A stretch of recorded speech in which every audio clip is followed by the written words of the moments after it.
अस्सलाम वालेकुम।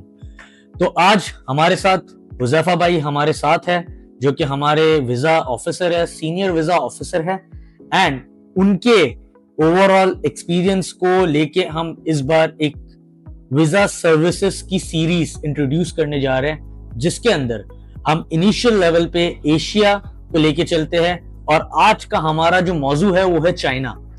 तो हुज़ैफा भाई आपको बताएंगे चाइना की डिटेल्स के हवाले से, जो कि हर नॉर्मल किसी भी पर्सन को या बिजनेस पर्सन को रिक्वायरमेंट्स क्या होती है, क्या मुश्किलात फेस करनी पड़ती है और उसके रिगार्डिंग जो सारे प्रॉब्लम्स उनको फेस करने पड़ते हैं उसका क्या हल होता है, कितने पैसों में क्या चीज हो सकती है, सारी चीजों के रिगार्डिंग सारी डिटेल्स हुज़ैफा भाई देंगे। आप किस नीच ऑफ वर्क से बिलोंग करते हैं, सो उसके रिगार्डिंग हम आपको बताएंगे कि ये कंट्रीज, ये सिटीज आपके लिए सबसे बेस्ट ऑप्शन है। चाइना जाके विजिट करें और वहां से आपका ये सारी चीजें, ये सारी सिटीज के अंदर आपका सबसे अच्छा काम बन जा सकता है रिगार्डिंग योर बिजनेस। उसके लिए हम विजास की सर्विसेज के बारे में, विजास की रिगार्डिंग सारी डिटेल्स हम शेयर करेंगे on every Thursday. So stay tuned with suffer Mubarak and चले अब हम चाइना के रिगार्डिंग जो हमारा आज का मौजू है उसके रिगार्डिंग हम ये शूट स्टार्ट करते हैं। Thank you.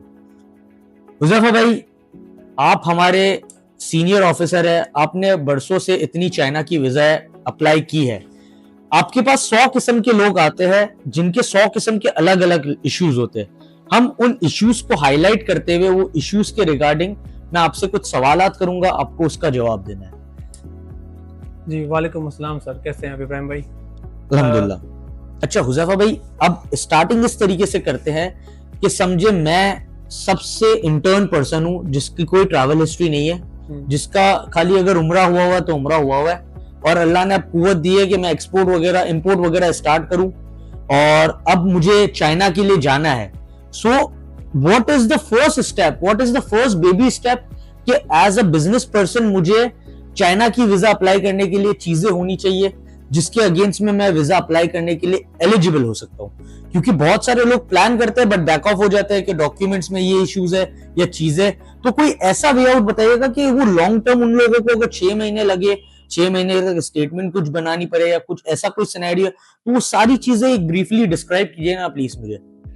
सर देखिए, सबसे पहले तो ये कि चाइना में ना ज्यादातर अभी जो भी लोग फ्रेश होते हैं, जो केस जो बिल्कुल उन्होंने चाइना देखा ही नहीं होता है, तो अब उसके लिए ये है कि तो उनके लिए हमें इन्विटेशन मंगवाना पड़ता है सबसे पहले तो। ठीक है, और इन्विटेशन भी आता है उनका एक जो गवर्नमेंट का इन्विटेशन होता है जो टी लेटर वाला होता है, बार कोड भी जिसे कहते हैं, जैसे फॉरेन मिनिस्ट्री वाला लेटर भी कहते हैं। ये प्राइमरी रिक्वायरमेंट है बिल्कुल, ये मतलब कंपलसरी है, ये तो जरूरी है, उसके बगैर तो कोई अप्लाई हो ही नहीं। पहली प्राइमरी रिक्वायरमेंट तो ये आपने बता दी कि टी लेटर वाला इनविटेशन बहुत जरूरी है इनको, जो बारकोड का होता है, जो कि एजेंट्स वगैरह अरेंज करते हैं, हमारे सब एजेंट्स है, आगे दूसरे सारे सब एजेंट्स अरेंज करते हैं। उसके अलावा वो कौन सी रिक्वायरमेंट्स है जो उनको अपने एंड से प्रिपेयर करके रखनी चाहिए कि हमारे Pakistani as a being a Pakistani business holder, उसके पास ये सारी रिक्वायरमेंट्स होनी चाहिए, बिजनेस होल्डर और एम्प्लॉयमेंट जो भी है, अगर ट्रैवल करना है तो उसको क्या क्या चीजें रिक्वायर्ड होगी? बिल्कुल सर, सबसे पहले तो ये कि उनकी एक कंपनी होनी चाहिए पाकिस्तान में। अच्छा, बिजनेस होना जरूरी है? बिल्कुल, बिजनेस हो तो बिजनेस हो। जॉब वाला बंदा नहीं कर सकता? नहीं, जॉब वाला भी कर सकता है, लेकिन जॉब वाला तो जैसे वो सैलरी पर्सन ही होगा और उसका भी टैक्स रिटर्न होना चाहिए। ओके, ठीक है, ताकि उसका एक पर्सन उसके नाम से टैक्स रिटर्न चल रहा होगा। ओके, ठीक है, और बिजनेस वाला को उसके कंपनी के नाम से चल रहा होगा और उसी के हिसाब से उनका चैम्बर सर्टिफिकेट भी हो, बैंक स्टेटमेंट हो 6 मंथ का। ठीक है, और उनके अंदर तकरीबन 10 लाख से क्लोजिंग बैलेंस ज्यादा हो। ठीक है, चाहे वो 1 मिलियन से अबव होना चाहिए उनका, वो कंपलसरी हो गया। पहले तो 5 लाख हो जाता था, लेकिन उन्होंने बढ़ा दिए। और FRC होनी चाहिए और उसमें आपका पासपोर्ट उसमें सारे चाहिए होते हैं, पुराने नए पासपोर्ट जितने भी होते हैं। अच्छा, अगर फॉर एग्जांपल किसी का लॉस पासपोर्ट है तो लॉस पासपोर्ट होगा तो उसमें भी आपका जो FIR या रोजनामा जो कटता है उसके नाम का, तो वो सारे डॉक्यूमेंट्स रिक्वायर्ड होने चाहिए। बिल्कुल, कि कहाँ खो गया था, कब आपने FIR करवाई, क्या सब कुछ करवाया, सारी चीजें उसकी होनी चाहिए। ओके, और उसके बाद आपकी पिक्चर्स हो गई वाइट बैकग्राउंड की, और आपकी हो गई फैमिली की डिटेल्स हो गई कि फैमिली में कौन कौन है, नाम, एड्रेस और घर का पता, वाइफ का, और सब चीज़ों की जो एवरी बायोडाटा जो होता है वो फॉर्म में सब फिलअप किया जाता है। ठीक है, और ट्रैवल हिस्ट्री थोड़ी मोस्टली कोशिश करें कि होनी चाहिए। ट्रैवल हिस्ट्री थोड़ी उनके ऐसा नहीं कि एक कंट्री किया हुआ है, एटलीस्ट फार ईस्ट के अंदर थाईलैंड मलेशिया भी हो तो बेहतर होगा, ताकि इंटरव्यू के टाइम पर उसको कोई इशू ना हो, वहाँ केस थोड़ा सा स्ट्रांग हो स्ट्रांग जाता है बनाने के लिए। क्योंकि इससे फार ईस्ट में जा रहा है तो एकदम से मतलब फौरन हम चाइना पे नहीं कर सकते ना फ्रेश के ऊपर। बाज़ औकात पे इंटरव्यू में पूछते हैं आपसे सवालात कि भाई ये आपने तो ट्रैवल हिस्ट्री की नहीं है, सही। तो फिर आप एकदम से फिर ये आप फ्रेश पे जाके आप कर रहे हैं अप्लाई। तो इंटरव्यू जो होता है वो कोई चाइनीज लेता है या पाकिस्तानी पर्सन ही होता है? जो सर देखिए चाइनीज ही होता है, वहाँ पर सारे चाइनीज होते हैं, जेरीज के अंदर बैठे होते हैं। जिस दिन आपका केस सबमिट होता है उसके अगले दिन आपकी इंटरव्यू कॉल आ जाती है। ओके, जरूरी है कि अगले दिन ही आ जा सकते हैं और डेज हो भी सकते हैं? देखिए डिपेंड करता है कि सेम डे में कितने हैं एप्लीकेंट। अच्छा, एप्लीकेंट 7 अटेंड करते हैं या 10 अटेंड करते हैं, उनके ऊपर होता है वो। अगर 1 घंटे में अगर 3 को फारिग कर देते चले भाई, बाकी 3 को कल बुला लेंगे। तो एक डेट तो उसी की आसपास की होती है, ज्यादा की वो नहीं देते आगे की, 2 दिन की कम से कम होती है। सही। अच्छा, फर्स्ट टाइम जैसे मैं अगर ट्रैवल करना चाह रहा हूँ और हमने हमारी चीजें, सारे जो डॉक्यूमेंट्स आपने मुझे बताया वो मैंने आपको दे दिए, सही है, उसके बाद मेरा इनविटेशन भी निकल जाता है। तो इनविटेशन जो होता है वो किस बिहाफ पे होता है? वो कंपनी के बिहाफ पे होता है या इंडिविजुअल उस पर्सन की कैटेगरी के बिहाफ पे होता है जिस नीच के लिए वो वर्कआउट करने के लिए जा रहा है, या क्या होता है? थोड़ा सा उसके ऊपर गाइड कर सकते हैं? वो बहुत से लोगों के ये सवाल होते हैं कि इनविटेशन तो मैं भी अरेंज कर सकता हूँ, लोकल इनविटेशन। आपको पता है कि आजकल दुनिया इतनी वो हो चुकी हुई है, तो कोई भी चाइनीज पर्सन के साथ वो लोग कांटेक्ट करते हैं, लोकल इनविटेशन मंगवा लेते हैं, डील करते हैं कि भाई ये मैं इनकी शॉप पे आने वाला हूँ, तो वो लोकल इनविटेशन तो कोई भी चाइनीज उनको दे सकता है। सो वो नहीं चल सकता क्या फर्स्ट टाइमर या फ्रेशी के लिए? सर देखें, अगर उनका किसी के साथ कोई लिंक है चाइना में, कोई उनका पार्टनर है या कोई वहाँ चाइनीज ऐसा कोई बंदा, कोई वेंडर है जिससे वो एक्सपोर्ट इंपोर्ट का काम करते हैं, तो उनके पास एक पासपोर्ट होगा उनका नेशनल, उनकी कोई आईडी होगी नेशनल, और उसकी कंपनी का नाम और उनका लाइसेंस होगा बकायदा। तो वो सब चीजें उनके पास होगी, विजिटिंग कार्ड होगा, तो उसके बिहाफ पर हम गवर्नमेंट अप्रूवल मंगवा सकते हैं। अच्छा, गवर्नमेंट अप्रूवल उसके बिहाफ पे मंगवा उस पर आ सकता है। अगर उसका रजिस्टर होगा कंपनी जो उनकी गवर्नमेंट के साथ, जो चाइनीज पे जो अपनी जो भी कंपनी चला रहे हैं किसी भी सिटीज में है, तो हम उस पर उसको आराम से उसका इन्विटेशन लेटर हम निकाल सकते हैं। और अगर किसी का नहीं है, किसी का कोई राब्ता ही नहीं है, कोई एक्सपोर्ट इंपोर्ट किसी से जानता भी नहीं वहाँ पर, तो उसके लिए फिर हम अरेंज करके देते हैं। जो भी कंपनी हमें नियरेस्ट सस्ती या कोई ऐसी कोई हमें मिल जाए, कंस्ट्रक्शन की हो गई या कोई इलेक्ट्रॉनिक्स की होगी कंपनी, जिस पर हम इनका जो सेटअप यहाँ पर इनका बना हुआ है पाकिस्तान में, जो उनसे और उनसे रिलेटेड करता हो, तो उससे बिहाफ मैच करके हम कोई भी कंपनी इनके नाम पर रजिस्टर करके इनका लेटर हम निकाल सकते हैं। अच्छा, ये तो बहुत अच्छी चीज हो गई। मतलब हमारे पास इतना ये सारी वर्किंग करने का एक एरिया है। ओके हुज़ैफा भाई, अब मेरा ये दूसरा सवाल ये था कि फ्रेश पासपोर्ट के ऊपर जैसे अब चाइना वीजा लग गया, तो सेकंड टाइम भी यही रिक्वायरमेंट होगी जो फर्स्ट टाइम में हमें सारे चीजें दोहराने पड़े कि इनविटेशन टी बार कोड वाला जो आपने बताया, सही है, वो वाला इनविटेशन ही रिक्वायर्ड होगा सेकंड टाइम जो पर्सन ट्रैवल कर रहा है उसको भी, और लोकल इनविटेशन के ऊपर उनको वीजा नहीं मिल सकती, या इंटरव्यू उनका बार बार होगा, या एम्बेसी जाना जरूरी है ऑन एवरी अटेम्प्ट? सर देखिए, सबसे पहले कि अगर उनका पहला वीजा लगा हुआ है और उन्होंने इस्तेमाल नहीं किया, तो उनको दोबारा ही वैसी तरह से प्रोसेस शुरू होगा जैसे उन्होंने पहले किया था। ओके, वो फ्रेश में ही काउंट होगा एक तरह से, क्योंकि वो तो उनके सिटी में, उनके कंट्री में एंटर ही नहीं हुआ। क्या चाइना के वीजा भी रिफ्यूज होते हैं? बिल्कुल सर, रिफ्यूज होते हैं। इंटरव्यू अगर आप उसमें पास नहीं होते तो वो रिफ्यूज कर देते हैं। ओके, और उसकी कोई फीस रिफंडेबल नहीं होती। सही। ओके, 13,500 जो है उसकी जेरिस की बायोमेट्रिक की फीस होती है, बाकी इन्विटेशन की कॉस्ट होती है। सही। तो बिजनेसमैन को भी मतलब रिफ्यूज किया जा सकता है on the behalf of interview? बिल्कुल सही। या डॉक्यूमेंट्स के बिहाफ पे भी डॉक्यूमेंट्स किया जा सकता है? डॉक्यूमेंट्स तो जब अप्रूव होता है, जब उनका जब हम पोर्टल में सब चीजें अपलोड करते हैं डॉक्यूमेंट्स, उसके बाद वो खुद अप्रूव करते हैं। ओके, और फिर वो चालान के लिए एक स्लिप पे करते हैं कि अब आप चालान पे कर सकते हैं। Okay, so the last process is basically कि इंटरव्यू के ऊपर सारी चीजें आपका फैसला हुआ होता है। ओके, ग्रेट, सही है हुज़ैफा भाई। एक चीज तो ये हमें समझ पड़ गई। अब मैं अगर रेगुलरली जा रहा हूँ, सो क्या मुझे फिर मतलब थर्ड फोर्थ अटेम्प्ट के ऊपर भी मुझे इनविटेशन की रिक्वायरमेंट होती है? तो देखिए, 3 से 4 मरतबा अगर जाना अगर हो जाता है आपका और कंटिन्यूस जा रहे हैं आप, तो फिर उसके लिए फिर बार बार इनविटेशन की जरूरत नहीं पड़ती। ओके, फिर अब वहाँ के लोकल जो होते हैं वहां से भी मंगवा सकते हैं। आपको पता है इनविटेशन की एक कॉस्ट है, सो उसके ऊपर भी हम जरा बात करें। अगर हमें इनविटेशन कितने तक की कॉस्ट में पड़ता है, और ओवरऑल हमें पूरा अगर केस रेडी करके हम लोग अप्लाई करने तक का, तो थोड़े से मुझे आप ब्रेकअप्स दे सकते हैं कि एम्बेसी फीस क्या हो जाएगी, जेरीज की फीस क्या हो जाएगी, इंश्योरेंस वगैरह कुछ लगता है, या कुछ डॉक्यूमेंट्स बनाने में कोई अलग से पैसे देने पड़ते हैं, क्या होता है वो जरा मुझे थोड़ा सा ब्रेकअप कर देंगे ताकि हमारे पास, ऑडियंस के पास वो सारे ब्रेकअप्स भी पड़े हुए हो उसके। सर देखिए, हर एक केस का एक अलग अलग केस होता है, सबका मुख्तलिफ केस होता है, सबकी कॉस्ट भी अलग होती है। ओके। दो जगह से इन्विटेशन उतरते हैं, एक इस्लामाबाद से उतरता है, एक कराची से उतरता है। कराची वाली कॉस्ट थोड़ी सी मुनासिब है, बंदा अफोर्ड कर लेता है। इनविटेशन उतरता है मतलब हम कराची से एक नाम पर मंगवाते हैं इन्विटेशन। अच्छा, कराची एम्बेसी कॉन्सुलेट के नाम पर। और जो इस्लामाबाद का होगा, जो इस्लामाबाद के रिहायशी हैं, बर्थ प्लेस इस्लामाबाद के या कोई पंजाब की सिटी की है, तो उसका फिर वहां से इस्लामाबाद से ही होता है। ओके, ठीक है। और इसमें जो कराची की जो कॉस्ट है वो कम से कम सर अभी जो मार्केट में जो चल रही है 1 लाख से 1,50,000 तक के दरमियान चल रही है। ओके। कुछ लोग और डिस्काउंट कर देते हैं, और कुछ में ज्यादा काम करना होता है केस के अंदर, तो उसके भी कॉस्ट ज्यादा लगती है। ओके। इस तरह से होता है। ये मतलब टोटल आप बता रहे हैं इसके अंदर सारी वीजा कॉस्ट वगैरह सब आज शामिल हो गई? नहीं, इसमें सिर्फ और सिर्फ आपका इन्विटेशन कॉस्ट के ही। अच्छा, ये इन्विटेशन कॉस्ट के पैसे। And what about visa cost? Interview के अलग कुछ पैसे देने पड़ते हैं या कुछ इस तरीके से होता है? जेरिस के तो 13,500 वो अलग है, वो आप बंदा जाके खुद बायोमेट्रिक कराएगा वही। अच्छा, वो वहाँ पे पे कर दो। ठीक है। बाकी इनकी कोई कॉस्ट नहीं होती वीजा की स्टिकर पेज की कोई, वो तो फ्री होता है। सिर्फ इन्विटेशन कॉस्ट के पैसे होते हैं, बाकी आप कंसल्टेंसी फीस जो लेना चाहें वो आप ले सकते हैं।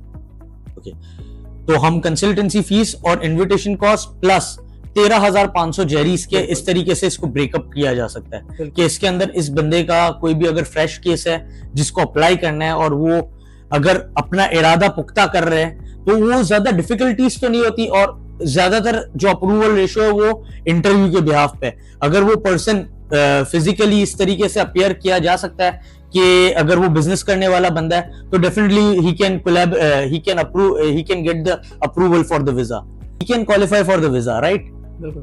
सो ओके, सो हुज़ैफा भाई मुझे ये बताइएगा कि जो हम बात कर रहे हैं अगर कंसल्टेंसी की, सो हम कंसल्टेंसी के अंदर मतलब कंसल्टेंसी या सर्विस चार्जेस जो हम चार्ज कर रहे हैं किसी भी क्लाइंट से रिगार्डिंग चाइना वीजा के हवाले से या चाइना वीजा के लिए, तो उसके अंदर हम क्या सर्विसेज हम प्रोवाइड कर रहे हैं to the person?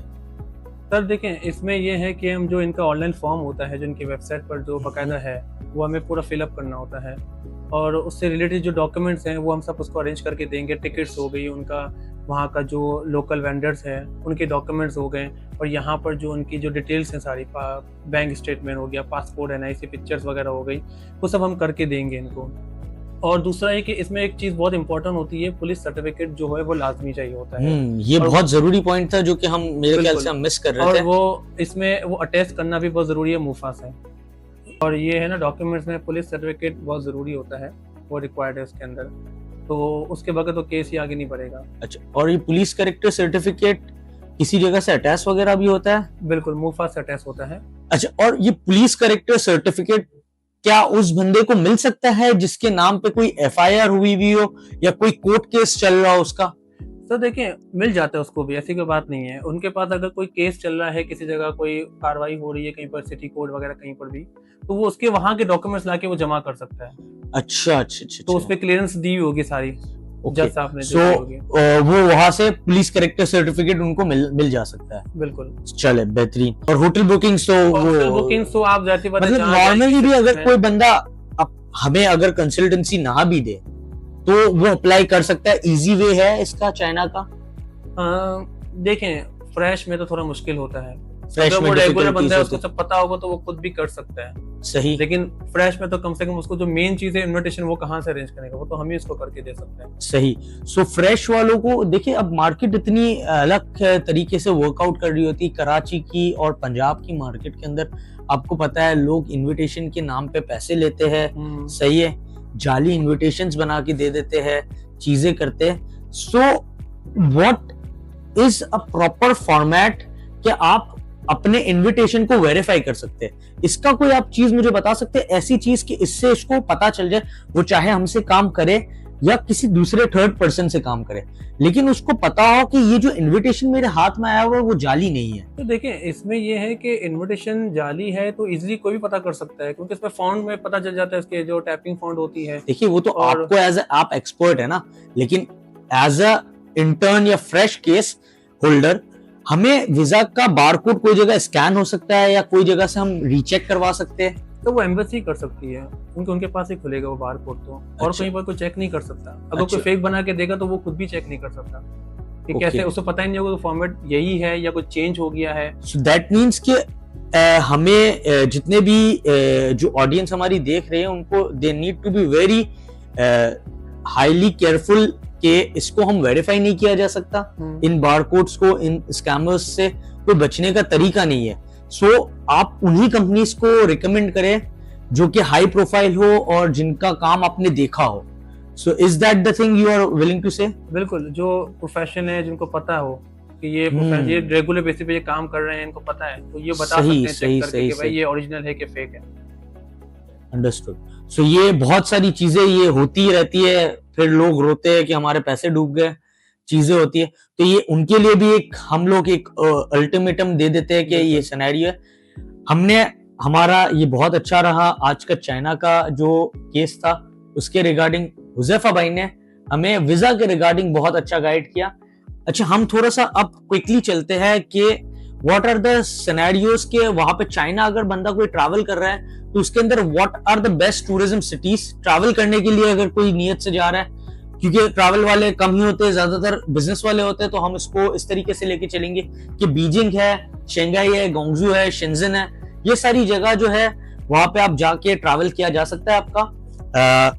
Regarding best trade markets की अगर बात करें हम चाइना में, सो अलग अलग clothing, shoes, electronics, general wholesale markets जो आपको मिलती है, वो एक हमारी यूवू है, गोंगजू है।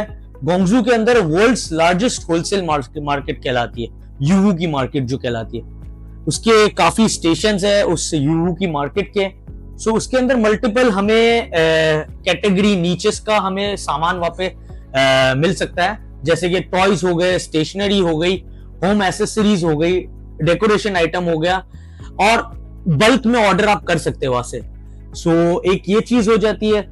टेक्नोलॉजी के लिहाज में जब हम बात करते हैं तो Shenzhen is the best place, कि मोबाइल टेक्नोलॉजीज हो गई, अपना टैबलेट्स हो गया, स्मार्ट गैजेट्स की बात या इलेक्ट्रॉनिक्स की कोई भी बात करते हैं तो शेंजन जो है वो that is the best in the China के। वहां से हम वो ले सकते हैं, टेक्नोलॉजी के नीच के लोग जो है वो वहां पे अपने आइटम्स को ढूंढ सकते हैं। एंड इसके लिए मैं एक वापस आपको बता रहा हूं, जब भी आपको चाइना विजिट करना हो, so you have to make your research work very strong, क्योंकि चाइना जाके बंदा घूम जा सकता है, इतना बड़ा है, इतनी सारी कंपनीज है, इतनी सारी ऑफर्स होती है। So you have to make your homework very strong when you are travelling to China for the first time. If you are business person, you have to make your itinerary, daily budgets. हमें नहीं पता होता कि हम एक China की visa तो ले लेते हैं, फिर वहां पे जाके इतने सारे एक्सपेंसेस होते हैं। 18-19 दिन के लिए जब कोई बंदा बिजनेस के लिए, तिजारत के लिए स्पेशली अगर ट्रैवल कर रहा होता है तो उसका पूरा आइटनरी प्लान उनके पास होना चाहिए। इसके लिए भी हम आपको हेल्प आउट कर सकते हैं। अलग अलग कैटेगरी के नीच के लोग जो है, जिनको चाइना की मार्केट्स के बारे में जानना हो या चीजें हो, तो वो हमारे पास एक ट्रैवल डॉक्यूमेंट बना हुआ है। सो आप हमें कमेंट कर सकते हैं हमारे कमेंट बॉक्स पे चाइना लिख के। सो हम आपको डीएम के अंदर वो पीडीएफ पूरी फाइल शेयर कर देंगे। Stay tuned with suffer Mubarak for further updates.